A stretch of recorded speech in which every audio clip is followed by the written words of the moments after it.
G'day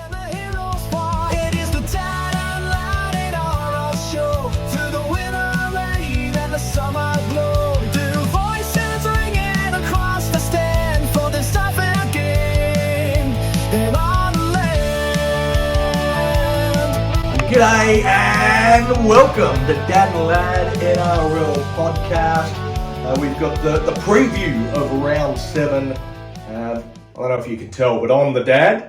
I'm the lad. Oh, there you go. I wonder if they were able to work that out all by themselves. But anyway, we'll kick it off Thursday night up in Townsville. Cowboys up against Manly. The Cowboys are a funny one. I mean, they looked trash in Vegas against the Knights. They were then hammered by the Tigers, and everyone kind of thought, well, they're a bottom 4 team. And maybe that's because we thought Newcastle and the Tigers were bad teams. And since then, they've won 4 in a row and now sit inside the top 4. Are the Cowboys a genuine threat, or are they pretenders waiting to be found out? Well, they have versed some difficult opponents, some not so difficult opponents. Right here is the case in point, but yeah, here's dragging through and over the shirt. But yeah, they have versed some real difficult teams, but it's hard not to feel as if they're a bit like pretenders, but I feel as if the Storm or Broncos were to do this, they'd be contenders. Yeah, so they've beaten the Storm and the Broncos, haven't they? Yes. They've beaten both of those teams in this 4 in a row. And this is surprisingly to everyone, I think. After the first couple of rounds, you would have thought this might be, a contender for Spoon Bowl. But right now, the Cowboys have won 4 in a row. And Manly, after losing their first 3 games, they sacked their coach. And now they've won 2 on the trot. For Manly, is this the test that Fosbor fails, or will Manly be in the top 8 by the end of the round? Well, I think Manly would be in the top 8 by the end of this round. Like, this could be an amazing game. Reid Mahoney out for the Cowboys, so how big's that for you? Yeah, I think both the Cowboys out, Murray Taulagi and Reid Mahoney, I see them both as pretty big outs. But the Reid Mahoney one, like Braden Burns comes in for Taulagi, and that's not a bad substitution. But Reid Mahoney being out, Sonny Luke comes into the team, and I look at their bench, I look at the rest of their team, I look even at their extended bench, and I don't see another dummy half option. So Sonny Luke's going to have to play 80 minutes. I'm not sure he's quite that kind of player. I don't know that he's capable of doing that to an NRL standard for the full 80. So I think the Reid Mahoney out, Sonny Luke coming in, that's huge in my opinion. I think that's going to be a big one for the Cowboys to overcome. Yeah, well, I think you're right. I was looking at his stats, Reid Mahoney. He didn't put up the best numbers, but a dummy half doesn't usually. No, well, I think Reid Mahoney's not really a runner. He's a tackler. He's that guy that locks down your middle third. Again, him and Sonny Luke are very different types of players. Luke is not. He's not your big defensive number 9. He is your running threat. He is a guy that can give the Cowboys something different that they haven't had this year. But your first choice 9, like everything starts at 9. Everything starts from dummy half. I think Luke's going to be tested in terms of how good his service is. There's a lot of traffic that's going to come through the middle during this 80-minute period. The Manly side are a big physical forward pack as well. It's strengthened by Tauke Aho and Nathan Brown coming into their 19-man squad. I think he's going to have his butt hanging out. He's going to struggle, I think, Sonny Luke in this game. He's going to be asked a lot of questions. He's been around a while. He's been a little bit of a journeyman, obviously a former Panther. Couldn't really get a regular start at the Panthers, and he's headed north for an opportunity. But I think that's a massive part in this game. Yeah, I'm with you. It's hard to have a dummy half that's not meant to play all 80 minutes, playing all 80 minutes. when then you have no other option in dummy half. Like, Yeah, I was trying to actually work out how, like, if something happened to Luke and he got injured, like how they would even work it. I think, like what I'd sort of worked out is they got Mason Barber, who's a fullback. He could go on, Drinkwater could go into the halves, and Clifford could maybe go to 9. But it's a lot of it's moving a lot of key pieces around on the chessboard to accommodate one injury. And with the 6-man bench, you shouldn't have to do that. They should be carrying a guy that can cover 9, and I don't think they've got that. I might be missing something. I'm certainly not a Cowboys fan. There might be Cowboys fans out there that know a bit more than I do. But normally you would say this would be a test for Manly going to Townsville. But they've played at the new Cowboys Stadium 4 times and they've won all 4. In fact, they've won the last 6 trips to Townsville, going all the way back to 2016. So Manly quite like the trip up to the tropics. Well, that's a big stat, and I think that's a stat you have to look at because Townsville is one of those places that is a far way away. Yeah, you think that there are certain teams that would really struggle going up there and might have a pretty ordinary record. You would expect that it's going to be a pretty decent home ground advantage for the Cowboys, but Manly with a pretty good record up there. They won both games pretty comfortably against the Cowboys last year. Burbo actually scored. He doesn't score very often, but scored in both games against the Cowboys last year, so he might be worth including in your multis. While Jason Saab, he scored 6 tries in the last 3 games against the Cows. So, and the Cowboys do tend to give up quite a few tries to that left winger. So, again, another one maybe to think about if you're gambling. Gamble responsibly. But what's your tip for this one? I've gone Manly 1-12 as long as Ola Kawatu plays. He's a beast. That's not me saying that he's injured or anything, and just want to mention him. Yeah, Again, there's been a bit of talk, about State of Origin, and everyone's sort of talking about Jacob Preston from the Bulldogs coming into the New South Wales calculations.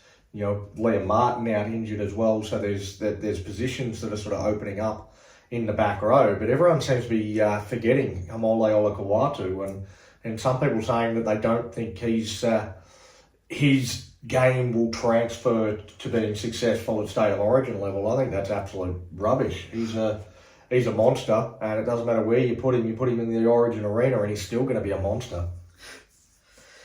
But my tip, I kind of ignored my own stats a few times last week, and as a result, I only tipped 2 from 8. So I'm going to listen to the data, and I'm going to go with Manly by 8. All right, Friday night, Raiders up against the Storm in Canberra. The Storm have not lost 5 in a row since 2012. You know what else they did in 2012? What's that?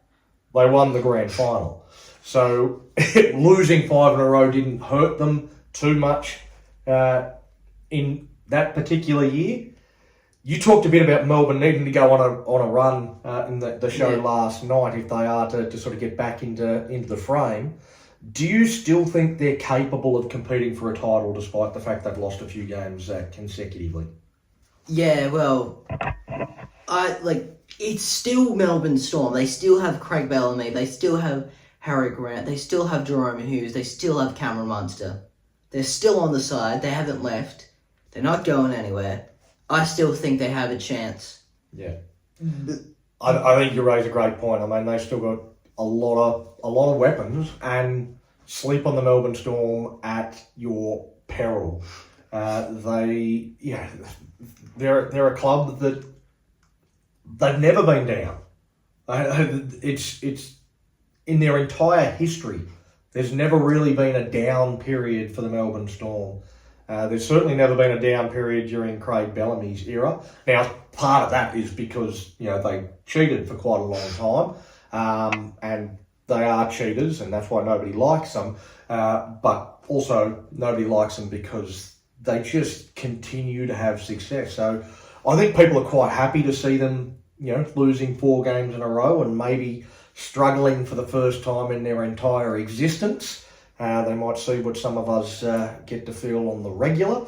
But yeah, I think if you write them off, they'll turn around and they'll bite you, and they'll probably still finish in the top 8 at the end of this season. But both teams just 2 wins from their opening 6 game. How important is it for both of these teams, not just the Storm but also the Raiders, to find a bit of a regular winning form? These are 2 clubs that are they were right up there last season and struggling right now.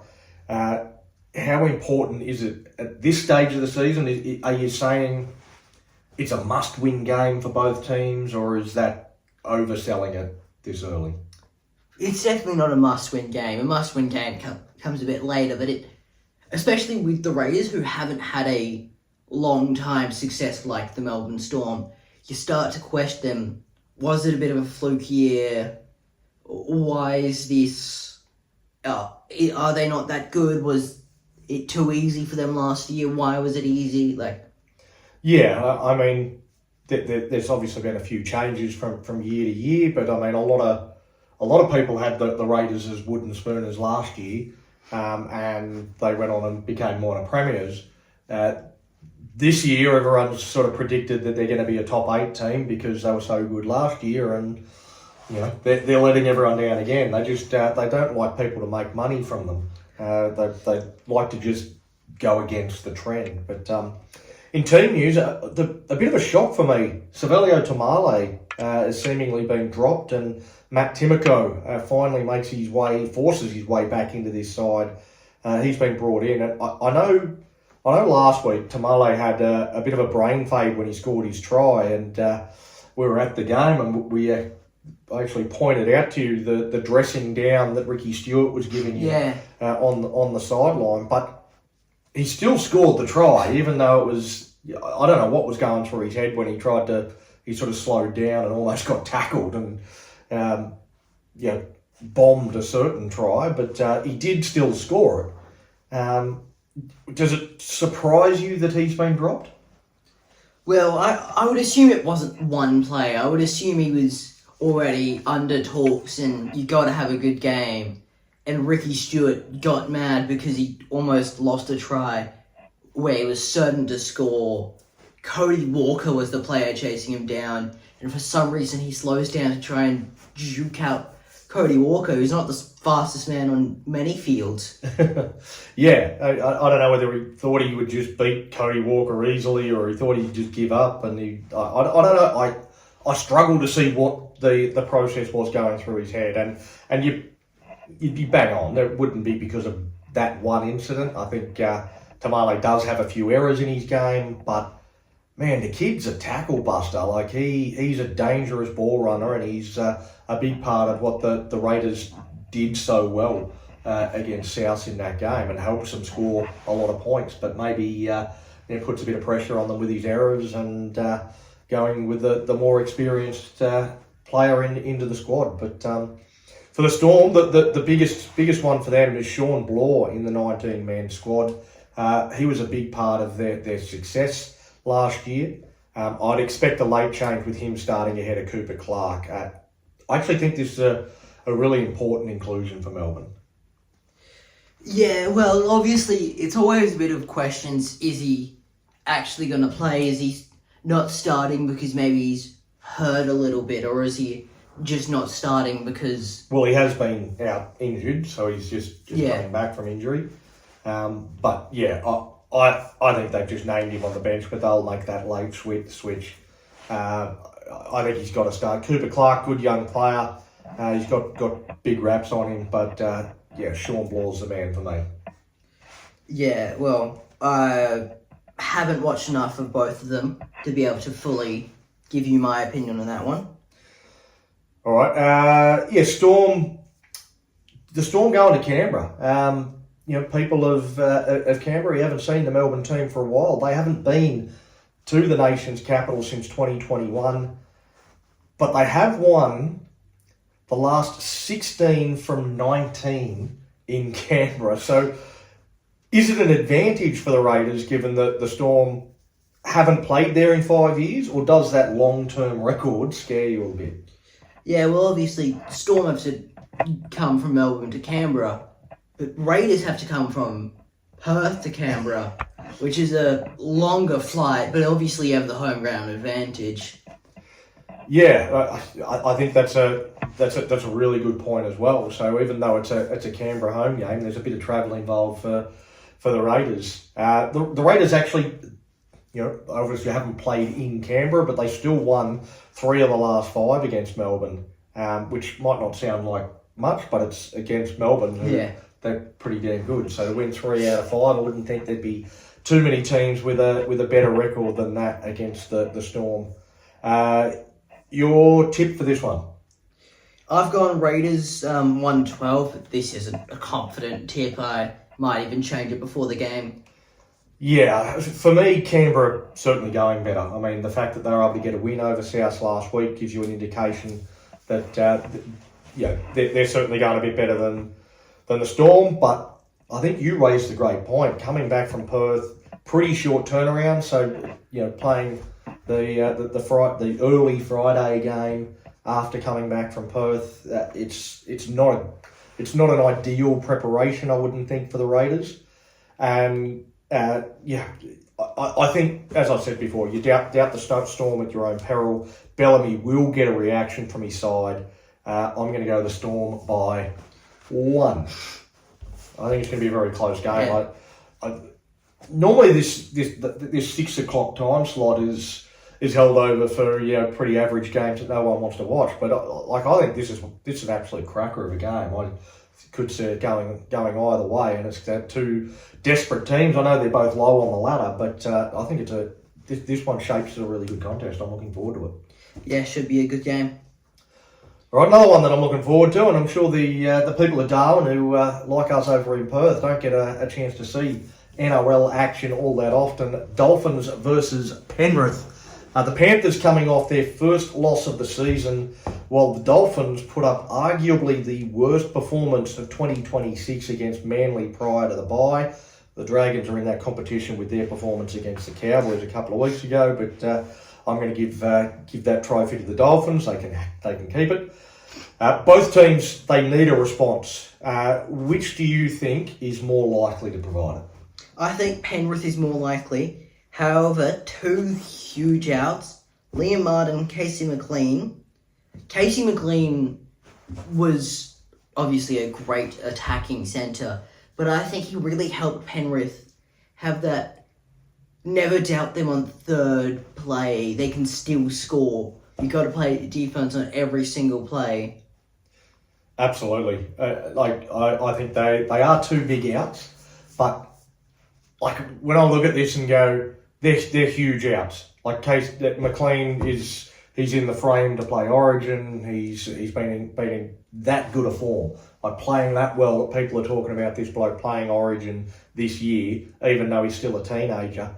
But to have McLean out and Isaac Tungo comes in and Martin out and Luke Garner comes in. I mean, both are pretty handy replacements to be able to bring in. It shows the depth in this Panthers side, and they are the epitome of next man up mentality.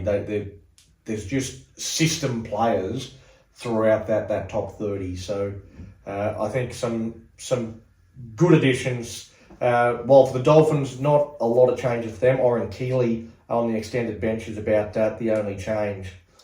The Dolphins 1 from 1 in Darwin. While Penrith, they haven't been to the top end since 2015.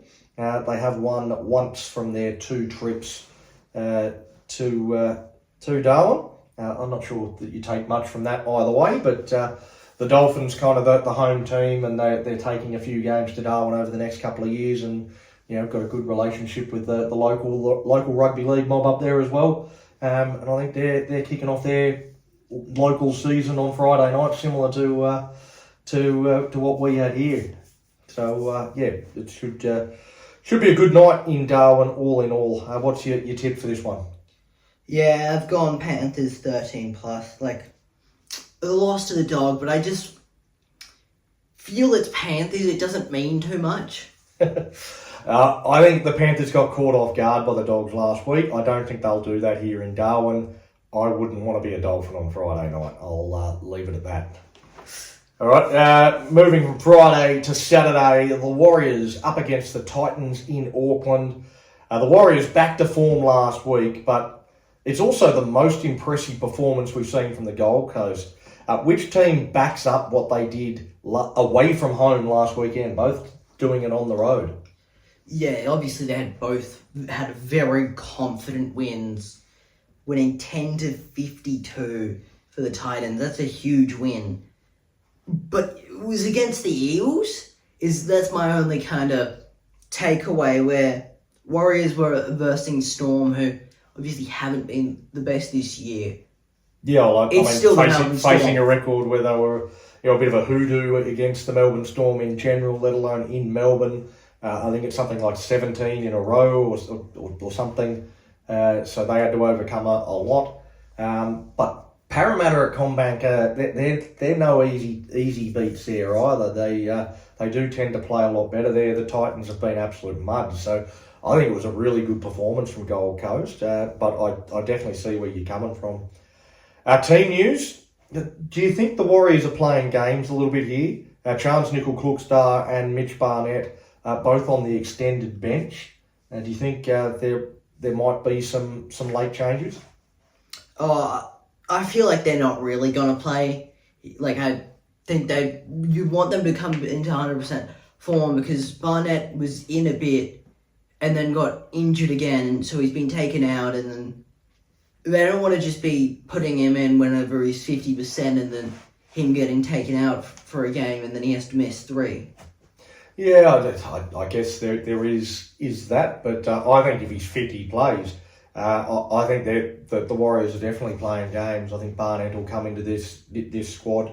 I don't know about Charles Nickel-Klookstar. I think they've got Tane Tuapiki. He's doing a great job there at the back, and CNK, they sort of brought him in and he played centres a bit, and I don't think it worked all that well for the Warriors. So I could see him perhaps not coming into this side, or maybe even just coming in that 19-man bench and not necessarily coming into the starting side.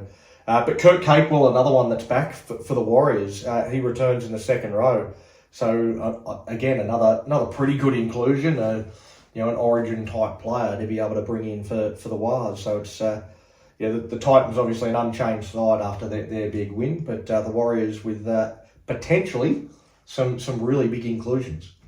Yeah, well, obviously for the Titans, if I was a Titan fan, I wouldn't want them changing much after winning by 42. Yeah, but if the Warriors all their ends are in, that could be a huge change. All right. Well, I've got to. This is my favourite stat of the night. The Titans, they have won the last 3 times they've been to Auckland. They haven't actually lost there since COVID. And the really interesting fact is 2 of those 3 wins, the Titans have scored exactly 27 points. A 27-26 win and a 27-24 win. So very interesting. I think that the unusual score of 27 has occurred twice in the last 3 games between these 2 sides in Auckland. What's your tip for this one? Yeah, I'm going Warriors 1-12. Yeah, I think the Warriors are just the better team than the Titans, and I like their ins and don't think they'll lose back-to-back games at home. They were pretty disappointing, I thought, last time, but again, the Tigers, maybe they're just bloody good. We'll talk about them later. But I think the Warriors, 27-20. All right. Are you ready? South's first Dragons, Anacore. This is the game everyone's really waiting for. Gonna hurt you. 17th versus 5th. The mighty Wayne Bennett. It's going to be 17th versus lower than 5th at the end of the round. The mighty Wayne Bennett versus Shane Flanagan, who's just begging to recreate those 2016 Sharks. Dead man walking. Sorry. Yeah. Yeah, no, I mean, are you ready for this game? But I think I am. You think you are? But can never be too confident. Yeah, I can never be too confident at all. I'm incredibly confident that we're going to get you. We're going to hurt you. We're going to pick you up. We're going to throw you to the wolves.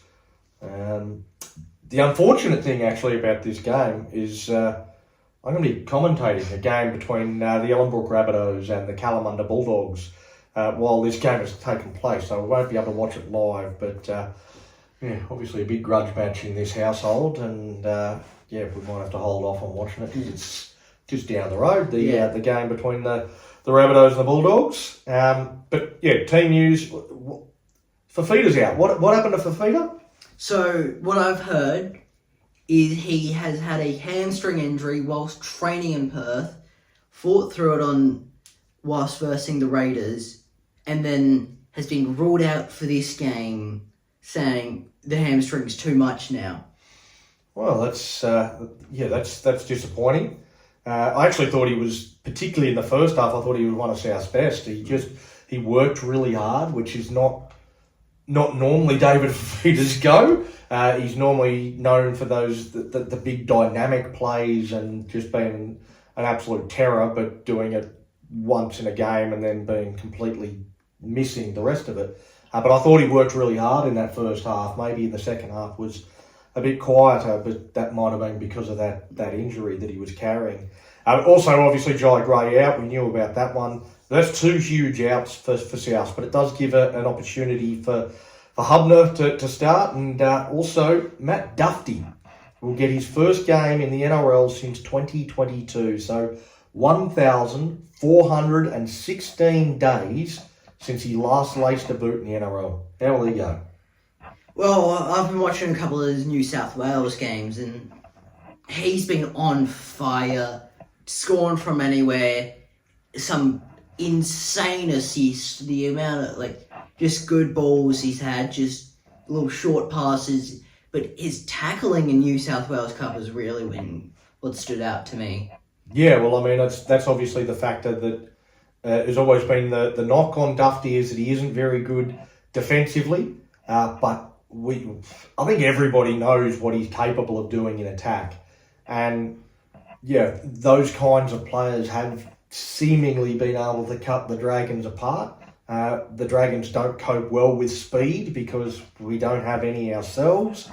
Yeah, and you talk about his games in New South Wales Cup. I remember we watched one of them, and I actually remember having a bit of a giggle at the commentator towards the end of the game. He said, Matt Duffy, he must be up around 150 metres. And I sort of looked at you, I said, 150? He'll be close to 300. And you look at the stats the next day, and he did 325 metres or something ridiculous. Scored 3 tries, was just everywhere. Just unbelievable performance. Really, really, really fun to watch. I don't think I'm going to have as much fun watching him in this game. Yeah, well, Sully's out for the Dragons, but something interesting about South I want to mention. Lomas Ellis, and Garlick are both starting in the... Well, they're both in the 19, but they were both in the 19 last week. Yeah. I think that'll change again. I don't know why Wayne Bennett keeps doing it. There's no way they carry 3 9s and Jaden Sullivan on a 6-man bench. There's no way that happens. So I think Garlick will drop out. I actually think it will probably be maybe Liam LeBlanc or somebody like that that'll come into the 19 for Garlick. But yeah, I don't see them running that. I thought it was strange last week when it was named. I actually said to you, they'll change that. There's no way that that'll be the 6 players on the bench, and I think exactly the same for this time around. I think again they'll make that change. But they do have Cossey and Sullivan, so they don't need another outside back. So I don't think it'll be Moala Graham Taufa. It'll be one of those other 2 on the extended bench that'll come in for me. But yeah, you mentioned Moses Sully out with a facial fracture. He's out. Matt Feeney comes in, and that's it. That's the extent of the changes for a team that is 0-6 with a New South Wales Cup team that is leading the competition. They've made 0 unforced changes. They've named exactly the same team that has failed to fire a shot in 2026. And you wonder why Shane Flanagan is a dead man walking. Why are you so happy? Yeah, the viewers can't see it, but I was smiling like Cheshire cat. Yeah, it was a pretty big smile. The 0-6 Dragons choosing, let's do no changes. Yeah, why not? Let's just keep doing the same thing again and again and expecting a different result. You know what they say, if you blindfolded throwing darts at a dartboard, one will hit a bullseye. Is that what they say? Don't know, I'm not quite. You might want to throw a lot of darts. I don't know if 27 darts or 24. I think I'm more likely to hit you between the head. Yeah, I don't know if 24 darts is quite the amount you need to hit a bullseye. Yeah, no. I couldn't. You could take my blindfold off and I wouldn't hit a bullseye with 24 darts, mate. So, what's your tip for this one? I've gone Rabbits 13 plus. Rabbits 13 plus. I actually could see this being a banana peel game for South. They've just come back from Perth, so might be a little flat. They've lost a couple of key players. But it's just so hard to see anything positive coming from the Dragons until they make the call on their coach. I've got to tip South.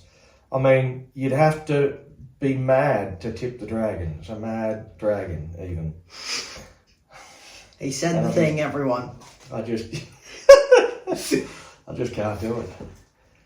Okay, so before you do myself harm, let's move on to Tigers versus Brisbane at Campbelltown. The Tigers, they're starting to look like the real deal. They're not just entertaining to watch like you would expect by a Benji Marshall coach team.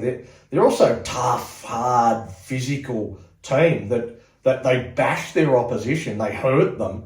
I think they've got a lot going for them. Meanwhile, Brisbane's season feels like it's stuttering and struggling to get going. It's I think there's they've put the wrong fuel in the car. But is this where the Tigers become the Tigers we all know and fall over, and the Broncos become the premiers that they are, or do we see what we have seen for the opening few rounds? Well, I think we'll see what we've seen for the opening few rounds. Well, obviously, Patrick Carrigan out. They obviously have Rolsh out still. They have Ben Hunt out still. Adam Reynolds has been named. Is it a joke again, or is it...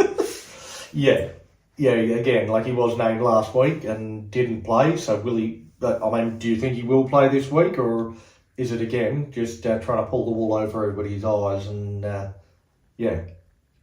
Oh, well, looking at the NRL's injury ward, they've kind of said round 7's when he will return.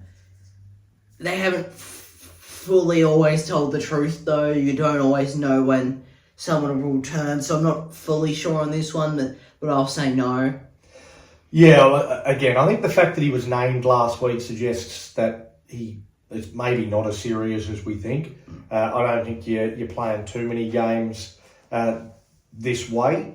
And it's a bit of a strange team. With Carrigan out, Hunt out, Walsh out. There's no Blake Moser. Corey Pates is on the extended bench, so it looks like he's been dropped. Josh Rogers is in the 9. It feels a bit like names on the team sheet were just drawn randomly out of a hat. So because of that, I think they need Reynolds to play. I mean, is that the way you think Madge picked this team? Because it's a strange looking team. Yeah, my biggest one is Pate, because he's been starting over Ben Hunt. He hasn't just been starting, he's been starting over a very good quality 9. And they've decided, now that Ben Hunt's not an option, we're just going to drop you with no one inside of behind you.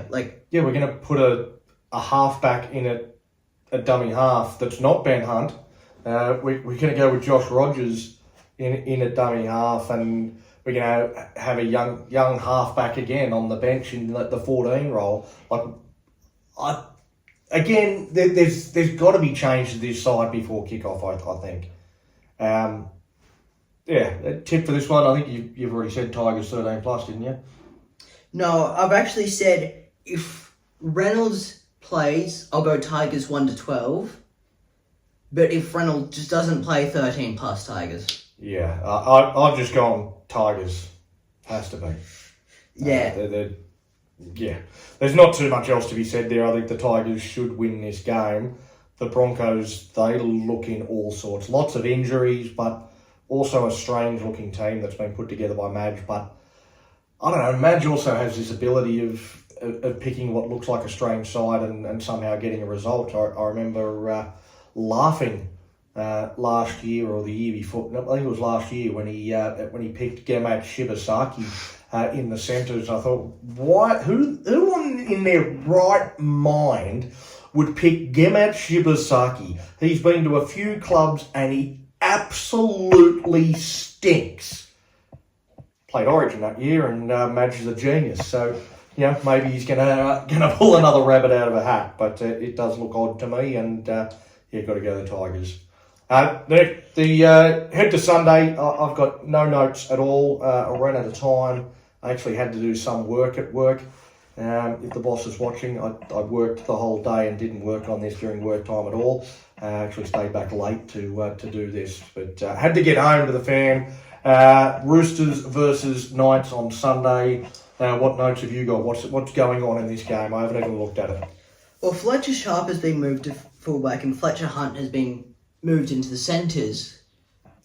But they've both played, which is what's strange to me. It's not like they haven't both been playing and Fletcher Hunt has been out injured or Fletcher Sharp has been out injured. They've both been on the field, but all of a sudden, it's a bit strange to me. Well, I mean, there's a reason for that, though. There's a pretty big inclusion. A guy that's on, millions of dollars a year comes back, you put him back into the side, someone's got to move around. Yeah, obviously, Dylan Brown is back. His big contract finally taking a bit off that bench. Obviously, Bradman Best and Kalen Ponga not quite in yet, so... No, well, I mean, still missing a bit of talent, but Brown coming back, that's a big inclusion for the Knights. And the change at centre, Wilson DeCourcy last week didn't work for the Knights at all. I think they missed Bradman Best far more than I expected them to. I thought they really got exposed down that side of the field again and again and again and again. It was quite embarrassing for the young fella. So that change there, maybe it makes a bit of sense, a big difference. I'm still surprised not to see James Schiller. He doesn't seem to be very well liked. I've always liked what he's done when he has got those rare opportunities in the top grade. He's again a tackle buster, a guy that can create some real opportunities. But they've gone a different route. But a few other injuries for the Knights as well. I mean, they can't seem to take a trick. Yeah, well, Dylan Lucas has suffered multiple cartilage fractures in his throat. Oh yeah, I was hearing this one and I was confused whilst listening to it. Like, reading it, I was... What? Yeah, no, karate chop to the throat will do that, but I don't know what else. It's an interesting one. Yeah, Tyson Frizzell has an injury and rib injury and not quite fully sure what that one is. He'll miss 3 to 4 weeks, so not a terrible rib injury, but still a long enough one. Obviously, Roosters coming back there they were just in Perth, so that's a difficult task to do. Yeah. I mean, you've had a bit more time to look at it than me. What's your tip for this one? I've gone Knights 1-12. Yeah, I think I'm going to go the other way. I think I am going to go the Roosters. I think they're coming into a bit of form. I actually think they played really well over here against the Sharks. after giving up a bit of a lead to start with, and they stormed back into it, and they were very dangerous. I think the Knights, even with Brown coming back, they're just missing a bit too much for me. So I'm going to go the Roosters, but I might change that before I actually put my tips in. Parramatta up against the Dogs, the last game of the round. Again, I don't have anything. I haven't looked at it. What's going on in this one? Yeah, I was looking at the team list. Something interesting that stood out to me. Josh Curran and Stephen Crichton have both been named onto the extended bench. So there is a chance both of them will play. Do you think they'll play? Yeah, again, I don't, with the whole six-man bench and things like that, I don't think there's too many occasions where you name somebody unless they're fit and available. Because if something happens during the week, then one of them is going to have to be a part of that six-man bench. So I think the days of naming players that aren't actually available and you give them right up until the last minute to prove their fitness, I think that's a very risky tactic, and it's certainly it's too risky if you're doing it with two players. So at least one of them will play. That's my tip. Yeah, Max King has obviously been ruled out with injury for the Dogs. He won't play.